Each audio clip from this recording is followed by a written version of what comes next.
NM secondary school देखते हैं, NM training centre दर्शन नगर अयोध्या। और हमारा ग्रुप ए है जिसमें हम लोग इंटरनल फीमेल रिप्रोडक्टिव आर्गन के बारे में मॉडल प्रेजेंटेशन करेंगे।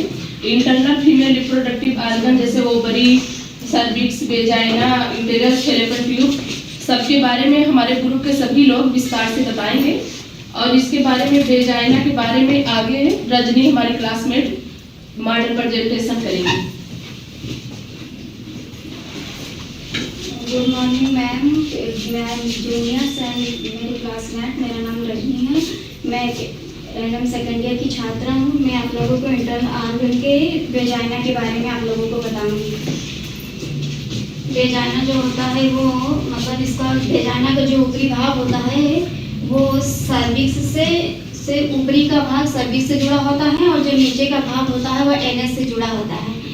और मतलब ये एक नली होती है और इसकी लंबाई 8 से 10 सेंटीमीटर होती है। इसकी लंबाई 8 से 10 सेंटीमीटर होती है। और यौन की जो भित्तियाँ होती है ये चिकनी, पेशी एवं फाइब्रोब्लास्टिक एवं संयोजी ऊतक की बनी होती है, जो ये मतलब फैलने में इसका काम आता है। और वेजाइना में लैक्टिक अम्ल पाया जाता है। लैक्टिक अम्ल जो होता है वो यौन की आंतरिक स्वच्छता बनाए रखने में इसका मदद करता है। और यौन का जो pH होता है वो 3.8 से लेकर 4.5 के बीच में होता है। और इसका मतलब ये यौन का अम्लीय स्तर को बनाए रखता है, जिसमें यौन में होने वाले जैसे बैक्टीरिया और फंगस से बैक्टीरिया से मतलब बचाता है। और जो वेजाइना का कार्य होता है इसमें सेक्सुअल इंटरकोर्स के दौरान जो पेनिस से बीज निकलता है वो जाके वेजाइना में जमा होता है और शिशु का जन्म इसी से वेजाइना के थ्रू होता है। और इसके आगे सर्विस से जो हमारी good morning ma'am, good morning all of you. मेरा नाम कल्पना कुमारी है और मैं सर्विस के बारे में आप लोगों को बताने जा रही हूँ। सर्विस जो होता है गर्भाशय और वजाइना, गर्भाशय और वजाइना के बीच में जो पार्ट होता है पतला भाग जो होता है उसे हम सर्विस बोलते हैं। और इसकी लंबाई 4 से 6 सेंटीमीटर होती है। और इसकी लंबाई 4 से 6 सेंटीमीटर होती है। और इसमें जो इंटरनल वॉस और एक्सटर्नल वॉस पाए जाते हैं। ये जो वजाइना और सर्विक्स को मिलाता है उसे इंटरनल और एक्सटर्नल वॉस बोलते हैं। और जो गर्भाशय और सर्विक्स को मिलाने वाला पॉइंट होता है उसे इंटरनल वॉस बोलते हैं। और ये गर्भाशय प्रेगनेंसी के टाइम बंद हो जाता है ताकि जो बच्चा अंदर कंसीव कर रहा है वो बाहर निकले ना, उसे सेफ्टी बनाए रखने के लिए ये गुड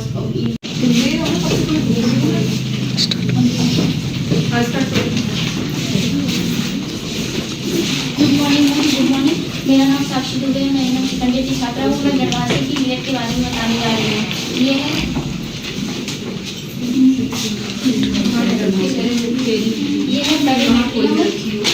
पेरीमेट्रियम और ये है बायोमेट्रियम, ये है एंडोमेट्रियम। ये पेरीमेट्रियम है, ये बाहरी परत होती है और ये बायोमेट्रियम ये गर्भाशय की बीच वाली परत होती है। ये एंडोमेट्रियम ये गर्भाशय की निचली परत होती है। इसके आगे का मेरी क्लास में सेकेंडरी की छात्रा हूँ। मैं आपको यूट्रस डिजीज के बारे में बताने जा रही हूँ। यूट्रस डिजीज में जैसे गर्भाशय कैंसर हो गया, गर्भाशय फाइब्राइड हो गया, गर्भाशय पोलिप्स हो गया। गर्भाशय कैंसर जो है ये हमारे एंडोमेट्रियम की परत में होती है। एंडोमेट्रियम की परत में होती है, जैसे कि इसका कारण होता है जैसे कि एंडोमेट्रियम में प्रोजेस्टेरोन एस्ट्रोजन का लेवल हाई होना और बार-बार गर्भधारण के समय और मतलब अधिक वजन होना। इन्होंने बताया कि यूट्रस की जो इंटरनल लेयर है जिसको एंडोमेट्रियम बोलते हैं उससे रिलेटेड डिजीज के बारे में यहाँ पे बता दी। 3 लेयर्स हैं, एक एंडोमेट्रियम है, मायोमेट्रियम है, इन्होंने एंडोमेट्रियम के बारे में बताया। नेक्स्ट हो गया हमारा गर्भाशय फाइब्राइड। गर्भाशय फेब्रॉइड ये हमारे मायोमेट्रियम की लेयर में पाए जाते हैं। फेब्रॉइड 3 प्रकार के होते हैं, जैसे फेब्रॉइड 3 प्रकार के होते हैं, जैसे एक्सटर्नल फेब्रॉइड और सबम्यूकोसल फेब्रॉइड और external fibroid, subserosal fibroid. Good morning ma'am, good morning all of you. मेरा नाम पूजा यादव है, मैं नेशनल इंडिया की छात्रा हूँ। मैं आप लोगों को फैलोपियन ट्यूब के बारे में बताऊंगी। फैलोपियन ट्यूब इसकी लंबाई 10 सेंटीमीटर होती है और ये प्रजनन तंत्र का एक अहम हिस्सा होता है। और ये हमारा यूट्रस और अंडवाहिनी मतलब यूट्रस और ओवरी के बीच में पाया जाता है और ज़्यादातर निषेचन निषेचन इसी में होता है। और उसमें जो ये बाल जैसे छोटे छोटे ऊतक पाए जाते हैं इसे सिलिया कहते हैं। और यह ओवरी और यूट्रस के बीच में जो है पाया जाता है इसी को फैलोपियन ट्यूब कहते हैं। और ये जो फैलोपियन ट्यूब आप इसमें देख रहे हो, ठीक है, ये इसका जो आकार आपको ये वाला और ये वाला आकार दिख रहा है, ये शेप में 2 होती है, ठीक है। इसको फनल शेप में भी बोल सकते हैं, आधा इस साइड में है और आधा इस साइड में है। एक ओवरी आपकी इस साइड में रहेगी और एक ओवरी इस साइड में रहेगी। जब मेंस्ट्रुएशन साइकिल स्टार्ट होती है पर मंथ की, तब इसमें पहले एक मेंस्ट्रुएशन साइकिल में एक ओवरी वर्क करती है और नेक्स्ट मेंस्ट्रुएशन साइकिल में नेक्स्ट ओवरी वर्क करती है। इसके जो ये पार्ट्स हैं फैलोपियन ट्यूब में, इसमें 4 पार्ट्स होते हैं, ठीक है। पार्ट्स बताइए। इसके साथ good morning ma'am, good morning junior. मैं आप लोग को फैलोपियन ट्यूब के पार्ट्स के बारे में बताने जा रही हूँ। सबसे पहले मैं आप लोग ये बता दूं कि फैलोपियन ट्यूब को और भी नामों से जाना जाता है, जैसे फैलोपियन ट्यूब को हम यूट्राइन ट्यूब भी कहते हैं। यूट्राइन ट्यूब हम इसलिए कहते हैं क्योंकि ये हमारा यूट्रस है और यहाँ से हमारा फैलोपियन ट्यूब स्टार्ट हुआ है, इसलिए हम इसे यूट्राइन ट्यूब भी बोलते हैं। और इसका दूसरा नाम होता है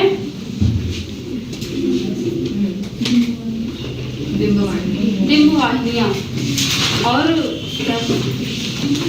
और इसके फैलोपियन ट्यूब के हमारे 4 पार्ट्स होते हैं। पहला है हमारा इनफंडिबुलम। इनफंडिबुलम हमारा यहाँ से स्टार्ट होता है, ये फैलोपियन ट्यूब का सबसे बाहरी भाग होता है। इसकी जो लंबाई होती है वो हमारी 1.5 सेंटीमीटर होती है। और ये इसका काम क्या होता है, ये जो हमारे यहाँ से मतलब अंडे निकलते हैं उसको यूट्रस में भेजने का कार्य करता है। कैसे भेजते हैं मैम, ये जो फिंगर लाइक स्ट्रक्चर होते हैं इसमें से क्या बोलते हैं इसको? जो फिंगर लाइक स्ट्रक्चर आपको दिख रहा है उसको सिम्प्रियाई बोलते हैं। जब ओवल्यूशन के टाइम पे जब यहाँ पे जो एग है वो रिलीज होता है ओवरी से, तो वो फिंगर लाइक प्रोजेक्शन उसको वहां से करके और वो एग लेकर फैलोपियन ट्यूब के अंदर उसको लेकर जाती है, ताकि अगर स्पर्म वहाँ पे प्रेजेंट होता है तो वहाँ पे फर्टिलाइजेशन की प्रोसेस स्टार्ट हो सकती है। और फर्टिलाइजेशन की प्रोसेस स्टार्ट होके इसके जो 4 पार्ट्स हैं, जैसे इन्होंने अभी इनफंडिबुलम बताया, फिर एम्बुला, स्थमस है ना, इंटरस्टिशियल पार्ट, ये सारे पार्ट्स में वो होते हुए तब जाके वो धीरे धीरे वो यूट्रस में जाके वहाँ पे भ्रूण का निर्माण करना शुरू कर देता है। दूसरा हमारा फैलोपियन ट्यूब का पार्ट होता है एम्पुला। एम्पुला हमारा यहाँ से लेकर यहाँ तक होता है। एम्पुला की जो लंबाई होती है वो होती है 5 सेंटीमीटर। एम्पुला में ही हमारे जो होते हैं एग और स्पर्म दोनों मिलते हैं और फर्टिलाइजेशन करके और हमारा भ्रूण बनाते हैं। फिर एम्पुला हमारा जो होता है, जब फर्टिलाइजेशन हो जाता है एग और स्पर्म का, तो वो यूट्रस में भेजने का कार्य कर देता है। फिर नेक्स्ट हमारा आता है स्टमस। स्टमस जो होता है हमारा, ये यहाँ से लेकर यहाँ तक की जो पूरी दूरी होती है उसे स्टमस कहते हैं। स्टमस की हमारी जो मिनिमम लंबाई होती है 2.5 सेंटीमीटर की। और स्टमस का कार्य जो होते हैं, स्टमस में हमारे जो अंडे होते हैं, निषेचित अंडे होते हैं, उसे यूट्रस में पहुँचाने का कार्य करता है। फिर हमारे सबसे लास्ट आता है इंटरस्टिशियल, जिसे हम सिगल नाम से भी जानते हैं, इसे होते हैं इंट्राम्यूरल। इसकी जो लंबाई होती है वो होती है 1 सेंटीमीटर और ये यूट्रस के सबसे पास वाली परत होती है जो मोटी होती है।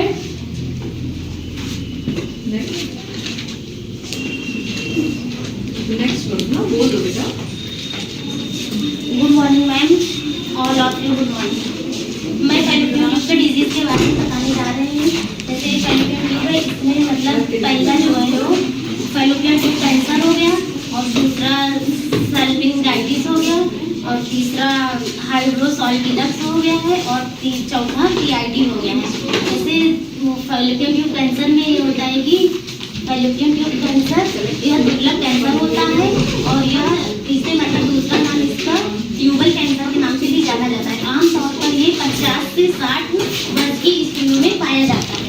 और दूसरा सल्फिंगाइटिस जो होता है ये जो है प्रदाह संक्रमण के कारण होता है, जैसे गोनोरिया हो गया है और क्लेमीडिया आदि के द्वारा ये सल्फिंगाइटिस हो सकता है। और सल्फिंगाइटिस कहाँ पे होता है? फैलोपियन ट्यूब और हाइड्रोसॉल्टिनक्स इसमें जो मतलब हाइड्रोसॉल्टिनक्स ये फैलोपियन ट्यूब में तरल पदार्थ जम जाता है और संक्रमण या चोट होने से हाइड्रोसॉल्टिनक्स हो सकता है। और PID इसका मतलब पूरा नाम पेल्विक इन्फ्लेमेटरी डिजीज होता है और इसमें ये फैलोपियन ट्यूब में मतलब ये सल्फिंगाइटिस के मतलब नैदानिक रूप होता है और इसमें जैसे पेल्विक दर्द हो गया और वो बुखार और योनि से स्राव आदि हो सकता है। इसके आगे हमारी मतलब क्लास में बताएं।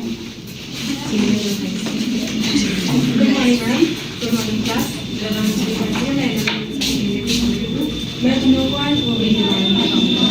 ओवरी किसी भी फीमेल का रिप्रोडक्टिव सिस्टम का एक सबसे मेन हिस्सा होता है जो एग फॉर्मेशन करता है। जब तक एग फॉर्मेशन नहीं होगा तब तक आगे की कोई भी जो भी प्रोसेस है वो नहीं होती है। इसलिए ये सबसे महत्वपूर्ण भूमिका निभाता है। इसकी जो ये लंबाई होती है ये 2.5 से 3.5 सेंटीमीटर होती है। चौड़ाई जो इसकी होती है ये 2 सेंटीमीटर होती है और इसकी जो परत होती है ये 1 सेंटीमीटर की होती है।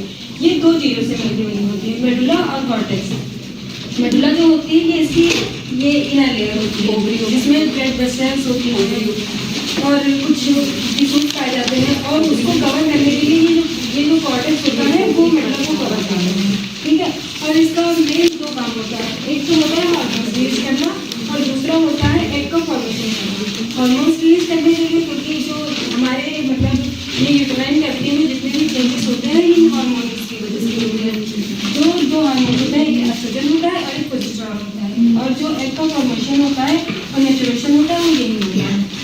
ठीक है, जब मतलब किसी का जन्म होता है तो उस टाइम वहाँ पे बहुत सारी लिम्फोइडिया होती है, लिम्फ ग्रंथियाँ होती हैं। उसके बाद जब उसकी प्यूबर्टी एज आती है तो धीरे धीरे 1 या 1 से अधिक अंडे यहाँ पे मैच्योर होते हैं और उसके बाद फिर यूट्राइन कैविटी क्या होता है उनको बताओ। प्यूबर्टी 13 से लेके 18 के बीच में जो होता है वो प्यूबर्टी होता है।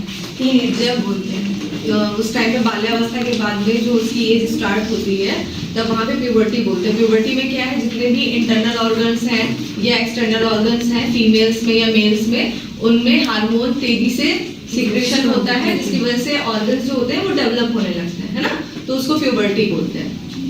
और जो एस्ट्रोजन होता है वो मतलब लड़कियों की जो शारीरिक परिवर्तन होते हैं और उनमें मदद करता है एस्ट्रोजन हार्मोन्स और इसको एक सेक्स हार्मोन्स भी बोलते हैं। और जो प्रोजेस्टेरोन होता है वो आगे चल के जब मेंस्ट्रुअल साइकिल होता है, अगर स्पर्म ओवम से मिल रहा है, निषेचन हो रहा है तो उसके बाद वो प्रेगनेंसी कंसीव करने में मदद करती है। और अगर स्पर्म नहीं मिल रहा है ओवम से तो फिर वो एस्ट्रोजन और प्रोजेस्टेरोन का लेवल नीचे होकर और मेंस्ट्रुअल साइकिल फिर से स्टार्ट हो जाती है।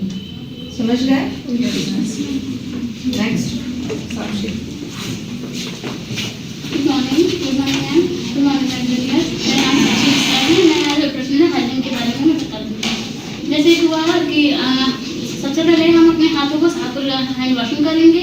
उसके बाद में हमको कॉटन गारमेंट्स यूज करना चाहिए जिससे कोई वाइट डिस्चार्ज होते हैं उसको कॉटन सूखने में सही रहता है। और जैसे मेंस्ट्रुअल साइकिल हुई उसमें पैड 6 घंटे पे चेंज करना चाहिए। अगर कोई प्रॉब्लम होती है, अगर पेट में कोई दर्द होता है तो हमें डॉक्टर से सलाह लेना चाहिए। और बिना हेजिटेट और क्या, अगर कोई स्वेलिंग है, रेडनेस होता है, ऐसी कंडीशंस में आपको क्या करना है, जो भी आप अंडर गारमेंट्स कॉटन का है या जो भी कपड़े का आप यूज कर रहे हैं उस कपड़े को आपको डेटॉल से वॉश करना है और धूप में सुखाना है। ज़्यादा देर सॉप यूज नहीं करना चाहिए, गुनगुने पानी से उसको धोना चाहिए ताकि वहाँ का पीएच मान कम हो जाता है। अगर आप सोप यूज करेंगे वेजाइनल एरिया में, तो वहाँ का जो पीएच लेवल होगा वो डाउन हो जाएगा। इसलिए आपको वहाँ का पीएच मेंटेन रखने के लिए, जैसे इस टाइम पे आपका बी वॉश वगैरह आ रहा है, वो सारी चीजें यूज करनी है ताकि उसका पीएच और वेजाइनल पीएच जो है वो सेम ही रहता है। ठीक है, तो सोप का यूज नहीं करना है, और अगर रैशेस वगैरह होते हैं तो आप डॉक्टर से संपर्क करके जो मेडिकेटेड जो प्रिस्क्राइब करेंगे आप वो यूज करेंगे। ठीक, अगर कोई पीरियड में अगर क्या सर्किल होती है 28 से 30 दिन की, उसमें कोई दिक्कत आ रही है आप डॉक्टर से परामर्श लीजिए अगर आपको कोई दिक्कत हो रही है तो। और बाकी नेक्स्ट,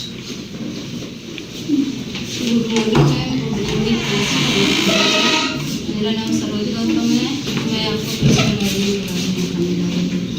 जैसे हमारी क्लासमेट ने बताया उसमें मतलब उसमें और कुछ आने वाला सब जैसे एक से अधिक लोगों के साथ यौन संबंध नहीं बनाना चाहिए, कंडोम का इस्तेमाल करना चाहिए इन्फेक्शन से बचने के लिए।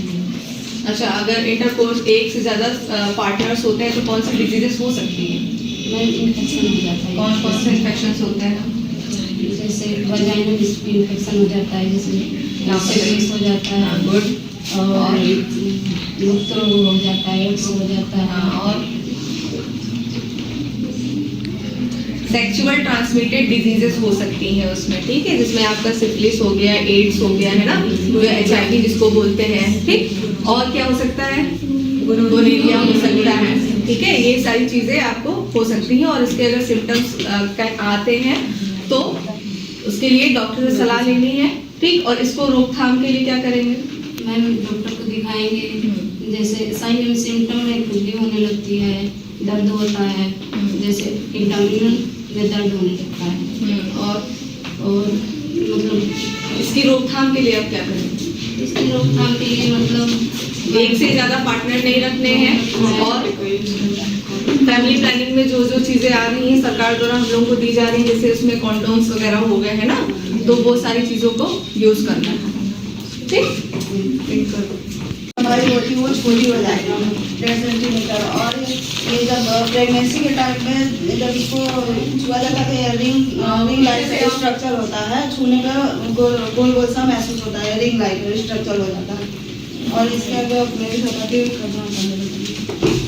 मेरा नाम, good morning principal ma'am, good morning teacher, my teachers, good morning my juniors and classmate. मेरा नाम कल्पना पांडे है। मैं सर्विस डिजीज के बारे में बताऊंगी। सबसे पहले मैं सर्विस के बारे में बताऊंगी। सर्विस जो होता है वो गर्भाशय का निचला भाग होता है, जो गर्भाशय और योनि के बीच का सकरा और पतला भाग होता है, जिसे हम हिंदी में गर्भाशय का मुख भी कहते हैं। इसके डिजीज के बारे में मैं गर्भाशय ग्रीवा कैंसर के बारे में बताऊंगी। गर्भाशय ग्रीवा कैंसर जो होता है वो स्त्रियों में पाया जाता है, और ये ज्यादातर मल्टीपैरिटी स्त्रियों में ज्यादा पाया जाता है जो बार बार गर्भवती होती हैं। इसका वास्तविक कारण अज्ञात नहीं है, लेकिन ये गर्भाशय कैंसर के ही समान होता है। इसके लक्षण जो होते हैं वजाइनल ब्लीडिंग, वजाइनल डिस्चार्ज, और सीवियर पेल्विक पेन, सूजन, बेचैनी आदि मतलब इसके लक्षण होते हैं। और इसके निदान जो होते हैं, जो मतलब पेल्विक एग्जामिनेशन, हिस्ट्री कलेक्शन, और एक्सरे, MRI और CT स्कैन द्वारा इसके निदान किए जा सकते हैं। और आगे की मेरे क्लासमेट लक्ष्मी जी बताएंगे। इंटरनल पार्ट हम यूट्रस के बारे में पढ़े जा रहे हैं, जो कि हमें यूट्रस मतलब एक पेल्विक ऑर्गन होता है। नॉन प्रेग्नेंट में पेल्विक ऑर्गन होता है। यूट्रस यहाँ है जो नॉन प्रेग्नेंट में पेल्विक ऑर्गन होता है, लेकिन प्रेगनेंसी के अवस्था में एक एब्डोमिनल ऑर्गन हो जाता है। इसका मतलब इसका जो आकार होता है उनकी नाशपत्ती के आकार का होता है, और इसकी लंबाई जो होती है 7.5 सेंटीमीटर होती है, और चौड़ाई 5 सेंटीमीटर होती है, और जो इसकी मोटाई होती है वो 2.5 सेंटीमीटर होती है। और इसका जो भार होता है 60 ग्राम होता है, लेकिन प्रेगनेंसी की अवस्था में इसका भार 900 से 1000 हो जाता है। और जब प्रेगनेंसी प्रसव हो जाता है तो फिर अपने वापस अवस्था में आ जाती है, पुनः वापस अवस्था में आ तो जाती है, लेकिन जैसे मतलब जो नॉन प्रेग्नेंट होती है उस अवस्था से थोड़ा सा बड़ा होता है। और इसमें मतलब 4 फंडस पाए जाते हैं, मतलब 4 पार्ट पाए जाते हैं। ऊपर वाला भाग होता है इसे फंडस बोलते हैं, बीच वाला भाग होता है इसे बॉडी बोलते हैं, और नीचे वाला पार्ट होता है उसे हम सर्विक्स बोलते हैं। सर्विक्स और बॉडी के बीच में जो पार्ट होता है उसे हम स्थमस बोलते हैं। इसके आगे हमारे